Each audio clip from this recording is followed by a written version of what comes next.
3 months ago, Yizhen broke up with her boyfriend to pursue her singing career and went to Taiwan.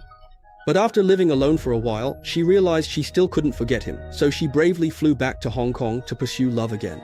The night she returned happened to be the Ghost Festival on the 14th day of the 7th lunar month, when many people were gathered by the roadside burning paper offerings to honor the spirits of the dead. As Yizhen walked through the swirling ashes and paper scraps, a young ghost boy clung to her suitcase. At the same time, a marble rolled to her feet. Curious, she picked it up from the ground and put it in her pocket, but soon after, strange things began to happen. A piercing scream came through her headphones, followed by the ghost boy's voice saying, "Take me home!" Yizhen immediately took the marble out and threw it back on the ground, convinced that it was the cause of everything. By this time, she had already arrived downstairs at her boyfriend Azu's place. Just as she pressed the elevator button and waited quietly, a man upstairs was about to come down. Unfortunately, she was a step too late. She had no choice but to run helplessly into the stairwell. Before long, Yizhen took the elevator to the floor where the man was. After knocking on her boyfriend's door, she waited a long time but no one answered, and her phone had been left at home, so she couldn't take any calls. Yizhen felt a bit strange. Where could her boyfriend have gone so late at night? Just then, she heard a noise coming from the nearby fire hose cabinet. As she walked up to it, she saw a marble roll out from inside. This was already the second time she had seen a marble tonight. Curious, she picked it up, and as she tried to distinguish it from the previous one, a ghostly face appeared on the glass door of the fire hose cabinet. Unfortunately, Yizhen didn't see it. Instead, strange noises started coming from downstairs again. She cautiously approached the edge of the wall to take a look when the ghost boy suddenly shot up with a scream, scaring Yizhen into stumbling backward. Just then, the building manager happened to be patrolling this floor, and curious, asked Yizhen what was going on. After hearing her story, the manager took the marble and threw it on the ground, reminding her not to pick up random things. Go home early during Ghost Festival. There are wandering spirits everywhere. Before long, her boyfriend in a red shirt returned. He was the man who had just been about to take the elevator downstairs. When he saw Yizhen, he looked very surprised, not expecting her to come back. For a moment, he seemed at a loss for what to do.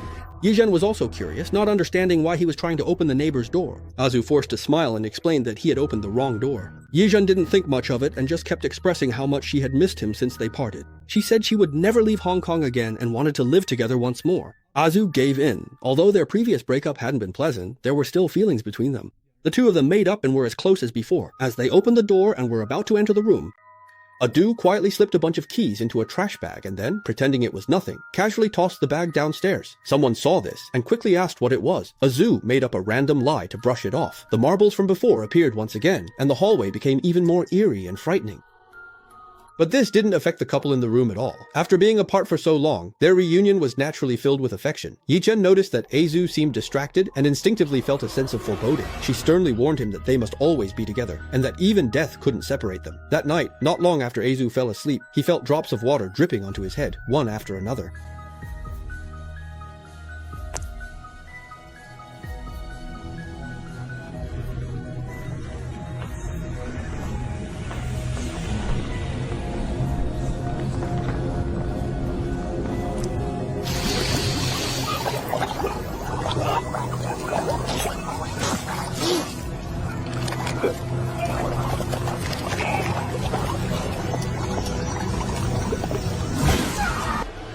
He woke up from the dream with a start and couldn't calm down for a long time. Feeling uneasy, he ran downstairs to look for the trash he had thrown away that night, but unfortunately, he couldn't find it. Then, he quietly went to the neighbor's house, carefully climbed up to the door, and called out for House, but there was no response. Helpless, he could only leave 4 messages for the other party. Meanwhile, Jen saw a strange notebook at Azu's house. The entire notebook was filled with pin-up pictures of the same woman. Clearly, Jen's hunch about their time together was right. Azu must have met another woman during those 3 months apart. Azu was a police officer. During an arrest at the crime scene, he couldn't produce his handcuffs and had to wait for help from others. When questioned by his colleagues, he explained that he had left the handcuffs at the neighbor's house as if that neighbor was his girlfriend of 3 months. Not long after, Jen got together with the other person. Meanwhile, Jen experienced another strange incident. Through the peephole in the door, he saw someone knocking on the door repeatedly. It seemed as if the person knew Jen was peeking from behind and said to him, "I can't go home anymore. Please help me." The person's hair was plastered tightly to their scalp, looking as if it had been soaked with water. Jen felt an inexplicable sense of fear and did not respond to him. The person even sneaked up to the door, looked into the peephole, and loudly repeated that sentence, "I can't go home, help me." At that moment, I recognized who she was. She was the woman from the magazine, my romantic rival. After a moment, Jen, who had been dating his girlfriend for 3 months, still opened the door for her. She said to him, "This isn't your home and don't stay out in the cold anymore. I'm already busy shoveling." He replied, "I'm taking tonight's flight home to pack my things. Can you help me open the door? No matter what, I have to catch that flight and leave." "Where did that curious question go?" Haoxi said. "It's all my boyfriend's fault. He clearly promised he'd just step out for a bit and come right back, but as soon as he got the key, he disappeared." Yizhen immediately understood what she meant and warned her again to stay away from her boyfriend. "They've already gotten back together, so there's no way you can get involved again. Go find him." After hearing this, Haoxi became extremely agitated, his whole body trembling violently, and he kept shouting loudly, "But he might do something irrational." Yizhen turned around and went to the kitchen to get a dinner knife. But in just that brief moment, Haoxi mysteriously disappeared, leaving only a puddle of water on the floor. Although it was strange, Yizhen didn't think much of it. She believed that woman was just putting on an act to scare her away so she could be with Azu. Fuming, she went to the neighbor's house, rang the bell, and knocked on the door, wanting to call the other person out to talk face to face, but no one ever responded. At the same time, she also saw a note left by Azu in the crack of the door. It said that he had business at the police station last night and couldn't come back, but didn't mention Yizhen at all. In other words, that man was trying to have it both ways. Thinking back on everything that happened last night, she began to suspect that garbage bag. There must be some hidden secret inside, otherwise they wouldn't have been so anxious to throw it away. Yizhen used a piece of wire to pull the bag wedged in the pipe out and found a condom and the neighbor's house key inside. At this moment, Yizhen was furious. She had lost the ability to think rationally. She used the key to open the front door, barged into the room, and was determined to teach Haoxi a lesson, to make him understand that her man was off limits.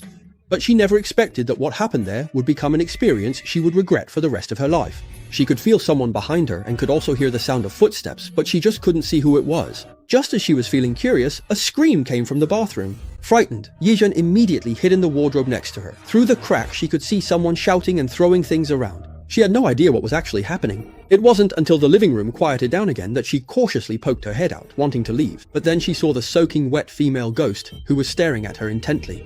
Yizhen hurriedly backed away and covered her eyes. Not long after, she heard Azu's voice again. He had finished work, and as soon as he got home, he knocked on the neighbor's door to explain to Haoxi why he hadn't shown up the previous night. Listening to her boyfriend's heartfelt confession, Yizhen was heartbroken and in tears. She never expected that so much could change in just 3 months. However, she didn't blame herself or her boyfriend for the mistake, but instead resented their neighbor Haoxi for getting involved with Azu. But when she walked into the bathroom, she no longer dared to think that way. There was a corpse soaking in the bathtub. Haoxi was already dead. The woman she had seen earlier was a ghost. At that moment, the sound of footsteps echoed again. Yizhen cautiously turned around to look and saw the female ghost standing in the living room. The ghost said to her, "Thank you. I finally made it home. But I can't take a plane, I can't go to New York, and my studies are ruined." "Why did you break your promise about coming back in 5 minutes?" Actually, she was just a college student studying in New York. During her time in Hong Kong, she unexpectedly met Azu. Coincidentally, Yizhen had just broken up and gone to Taiwan, so the two of them quickly fell in love and moved in together. Last night, they planned to have a passionate night before parting. Azu handcuffed Haoxi and told him to wait at home for 5 minutes while he went downstairs to buy condoms. That's why the female ghost was counting down 5 minutes. After Azu left, he intended to take the elevator down, but unexpectedly, Yizhen also pressed the elevator button to come upstairs. By a twist of fate, they missed each other and didn't meet right away. While Haoxi, who stayed in the room, went to the bathroom intending to turn off the faucet, he accidentally stepped on a marble on the floor. As he fell, the jade sickle ended up covering his body. His whole body was tightly bound, and he was thrown into a bathtub filled with water. With his hands cuffed, he couldn't break free and died a miserable death. He was still so young, hadn't finished his studies or achieved his dreams, and was filled with resentment with nowhere to vent it, so he became a ghost, seeking revenge. He sprayed all the water from his body onto Yizhen's face, and her scream successfully caught Azu's attention. After running into the bathroom, Yizhen, who had just regained consciousness, also discovered Haoxi's corpse. It was only at this moment that they realized his death, and that the handcuffs were the main cause. Even if Yizhen had suddenly appeared without his handcuffs, the other person wouldn't have died so tragically. Seeing him still grieving and repenting, Yizhen pulled her boyfriend, wanting to leave. There was a ghost in the room. They couldn't stay any longer. But it was already too late. The strange handcuffs had mysteriously locked themselves onto Azu, binding him tightly to the corpse, and breaking free was extremely difficult.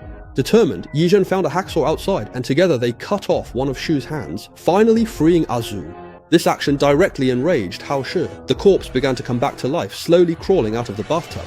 Just as Azu and Yizhen ran out of the bathroom, they saw the female ghost standing outside the door. The corpse and the spirit had become two separate entities. Only by killing them both could the resentment be dispelled. Azu opened the door and dragged the distraught Yizhen outside, but he quickly realized that something was wrong. Many jade curtains suddenly appeared in the hallway, billowing up, obstacles set by the female ghost. What's more, Yijin behind him was getting heavier and heavier, so heavy that he could no longer pull her along. When she was knocked to the ground by the jade curtains, Azu realized Yijin had been possessed by the ghost. She had turned into Hao Shi. Frightened, Azu quickly let go and dodged backward. A gust of cold wind blew by, and Yijin returned to her original appearance. The two of them managed to get into the elevator, trying to escape the building. But the elevator malfunctioned shortly after it started moving. As Azu was prying open the elevator doors by force, the female ghost appeared again, questioning Yizhen, "Why did I have to die?" Immediately after, just as the two of them left the elevator, the female ghost separated them again with a security door. Azu pulled hard on the door, trying to let his girlfriend through, but accidentally tumbled down the stairs. He landed painfully on the ground, and before he could get up, he saw the female ghost, Hao Shi. She said, "I don't want to stay here. You said you'd be back in 5 minutes. Are you playing with me?" As she spoke, she turned into a jade curtain and wrapped around Azu, preparing to make him experience her pain. Seeing her boyfriend suspended in midair, Yizhen pressed the gun to her own chin, begging the female ghost to let him go. If he hadn't come back yesterday, nothing would have happened. The one who should die most is her. Yizhen's plea moved the female ghost, and Azu was released only for her to take his place. No matter what, someone needs to be willing to drown for you. At this moment, Azu imitated Yizhen, insisting that it was his own fault for not keeping his promise, and then shot himself in the palm and thigh. I wonder if you guys are cursing at this point, just like Brother Ghost. He was a scumbag to begin with, and now he's trying to play the sympathy card again. Fortunately, the film's director didn't fall into this cliché. The female ghost really did let go of Yizhen, quietly watching the scumbag's performance. Before dying, Azu asked the female ghost to promise not to kill Yizhen. The female ghost agreed. Seeing Azu shoot himself, Yizhen jumped off the building with him, believing that this would prove their love. Honestly, Ghost Bro feels a bit disgusted. These two are really no good. The female ghost Hao Shi is actually the most innocent one. Luckily, she's not stupid either. She promised Azu not to kill Yizhen, but she never said she wouldn't use her body. After successfully possessing her, she began her own journey in New York. That's where the movie ends.